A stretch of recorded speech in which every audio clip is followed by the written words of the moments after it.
You probably have worried about your public appearance, deleting those old, embarrassing photos, or checking the mirror a couple times before you leave the house. How people view us matters, but would you kill for it? Hello, my name is Kendall. It's nice to meet you. Sit back and relax as I tell you a chilling story of the ultimate betrayal. If you end up enjoying this video, please make sure to like, subscribe, and hit that little bell so that we can enjoy our next story together. To keep this video from getting too confusing, here are some timestamps for when I cover each and every section. Now here's the story of the woman who killed her husband to protect her public image. Michael Williams was known for being a hardworking man who was friends with everybody. And his mom, Cheryl, always described him as being someone who was super involved and active. Michael was very passionate, and this could be seen through him graduating college, holding down a really great job, and overall striving to be successful so that he could provide for his family. Above all, he was considered an amazing dad, and he quite obviously loved his family abundantly. He was married to a woman named Denise. They were high school sweethearts as they met their first day of 9th grade. It was an immediate connection, almost like love at first sight. They inevitably started dating and eventually got married December 17th of 1994. It was a beautiful wedding, and what made it even better was Michael's best man was also his best friend, Brian. They had also met quite a while back at this point on their first day of 9th grade. Once they met, they found a lot of things in common and became very close very quickly. As life went on, Michael and Brian continued to be very close friends, and Michael and Denise continued to have a lovely life together, having a daughter in 1999. Everything seemed great from the outside looking in until one tragic day. It all started on one cold and frosty morning, on December 16th, 2000. Michael had left the house very early at 3 a.m. to go duck hunting on Lake Seminole, which was about an hour away from his house. It was about to be his and his wife's anniversary, so it wasn't expected that he would be out late. So when it took him a while to get back home, everyone who knew him began to panic. And even when Denise found out, she was sobbing and crying and extremely emotionally distressed about the entire situation. An investigation started, and the news about the missing duck hunter on Lake Seminole spread quickly. People were out there searching the lake up and down, including Brian, as he was one of the first people to show up. The first thing they found was Michael's truck and trailer, though they didn't find Michael. Volunteers and investigators continued searching when Brian eventually found Michael's boat. And much later in 2001, others came across his rubber waders, his coat, and his hat, which Brian was able to identify.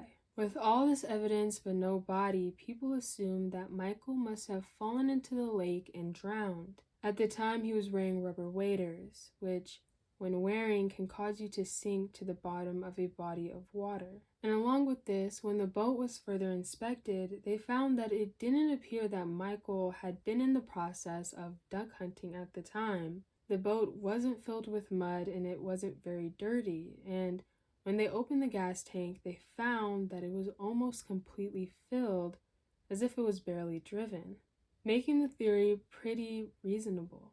A search of the water was later set out, but even though there was 15 different boats on that water and they looked extremely thoroughly, there was no body. This presented a new theory that not only did Michael fall into the water and drown, but the alligators were able to get to him after this, and they either hid him under a log deep in the lake or he was eaten. No matter what people said, there were definitely people who doubted these theories, one of which was Michael's mom, Cheryl. She didn't believe her son was dead, and she most definitely did not believe he was in Lake Seminole. Despite the pushback, Michael was legally determined dead, with reason of accidental drowning while duck hunting. The case was closed. But Cheryl didn't let this be the end of her son's story. She heard a voice saying that her son was not in Lake Seminole, and she did not let this go. She pushed and pushed, putting out missing persons cards, billboards. She even went onto the news talking about her son. She went to different cities and pretty much told anybody that she could. She never gave up fighting for her child, and she never gave up finding her child. No one suspected foul play though, so many turned a blind eye to this heartbroken mother, even some becoming irritated with her attempts to get his name out there. But did she care? Not one bit. She wrote hundreds of letters and continued to push for years, and finally her efforts were worth the while, as in February 2004 she got her criminal investigation. The case was reopened. When the case was reopened, the new investigator wanted to take a step back and relook and analyze at all the evidence that they had already collected and the people that were involved. They wanted to see what they were missing. So let's start with the fact that there was no body found. Widespread assumption was that alligators ate Michael's body, but this was very unlikely.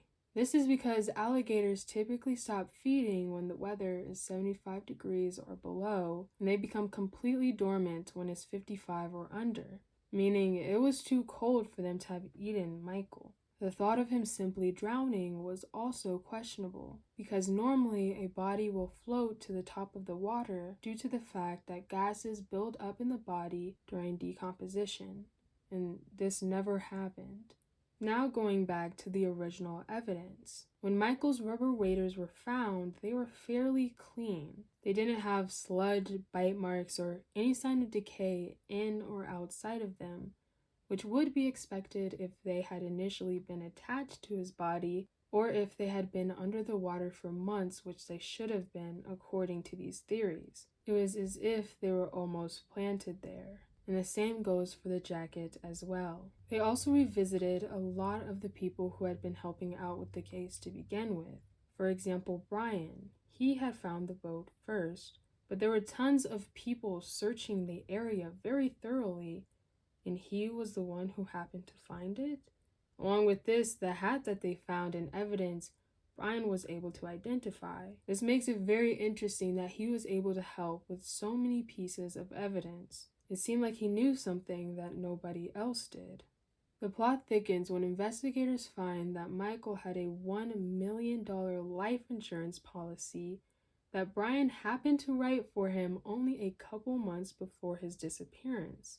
Yes, Brian worked at an insurance firm that his father owned, and maybe it's not so odd that Michael would go to his trusted friend to help with this process, and it wasn't weird that Denise was the beneficiary. But what is odd is the man who wrote the insurance and the beneficiary of the insurance get together soon after Michael dies. It turns out that Denise and Brian knew each other for much longer than they each knew Michael. They both met Michael the first day of 9th grade, but they had known each other since preschool. Soon after everything occurred, Brian got a divorce from his wife. Him and Denise started dating, eventually getting married December 3rd of 2005. People in the town who found out about this might have thought it was pretty weird or strange, but what made it so disturbing was that they decided to continue living in Michael's house instead of moving out and starting somewhere fresh and new. All of this was suspicious and raised a lot of eyebrows. But investigators didn't have enough evidence to continue, and the case went cold. But then there was a crack. In 2016, Denise and Brian separated, and it was not pretty. Brian was extremely upset and stressed about the upcoming divorce, so he decided to take it into his own hands and act. And one day when Denise was pulling out of her driveway, Brian had been hiding and waiting for the perfect opportunity, so he put a gun to her head and told her to drive to a very specific place in the woods. She pulled into a drugstore parking lot instead of following his instructions, though, and tried to convince him to calm down and relax and put away the gun, and somehow it worked. He relaxed and he left the car, grabbing a backpack, a tarp, and other tools to kill and clean up a murder. Denise did not wait for things to get worse and immediately went to a police department to report the incident. At this point, she was asked a couple questions about Micheal, being asked if she knew anything about his disappearance or where he could be, which she denied any type of knowledge or involvement in. Brian was prosecuted for his actions, and in December 2017, he was charged with aggravated kidnapping with a firearm and was sentenced to 20 years in jail. Denise wanted the maximum sentencing, so she was happy when he was locked away. But what she didn't know was that Brian had made a plea deal, and he had a story to tell of his own. So, what happened to Micheal? It all started a decade back in 1997 when Denise and Brian had an affair. The focus for Denise became less about her own marriage and more so on a new man. So Brian suggested that Denise get a divorce so them two could be together and get married. And this is where things got messy. Denise made it clear that she would never get a divorce, primarily due to appearances. She was concerned about how she would appear to the world, so instead of tarnishing her squeaky clean reputation, she decided to kill her husband. She wanted to make it look like it was an accident, so she came up with the drowning plan. And according to Brian, she was the mastermind behind the whole thing. She even suggested that Brian kill his wife as well, but Brian didn't want to kill his wife, he just was going to divorce her. The plan was for Brian and Micheal to go duck hunting together, and while they were out on the lake, Brian would push Micheal into the water in hopes that his rubber waders would cause him to sink to the bottom of the lake. The plan went through, but when Micheal was pushed off the boat, somehow he was able to get his rubber waders off, which is extremely difficult, and any other type of equipment he had on him, and was able to swim to a nearby log to keep himself above water.